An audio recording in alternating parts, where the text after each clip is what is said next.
SIR നടപടികളിൽ സഹകരിക്കില്ലെന്ന് തമിഴ്നാട്ടിലെ revenue ജീവനക്കാരും. നാളെ മുതൽ SIR നടപടികളിൽ സഹകരിക്കില്ല, അമിത ജോലിഭാരമെന്ന് ജീവനക്കാരുടെ സംഘടന പറയുന്നു.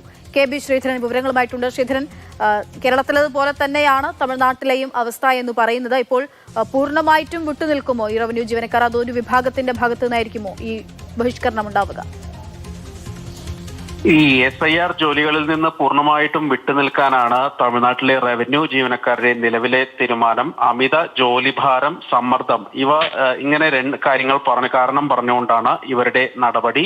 ഈ വിവരം ബന്ധപ്പെട്ട ആളുകളെ ബന്ധപ്പെട്ട ജില്ലാ കളക്ടർമാരെ അറിയിച്ചിട്ടുണ്ട് എന്നാണ് സർക്കാർ ജീവനക്കാർ അറിയിക്കുന്നത്. പലപ്പോഴും കൃത്യമായിട്ടുള്ള ആസൂത്രണമോ പരിശീലനമോ നൽകാതെയാണ് ഇങ്ങനെ വേഗത്തിൽ ജോലികൾ നടപടി പൂർത്തിയാക്കാൻ പറയുന്നത്.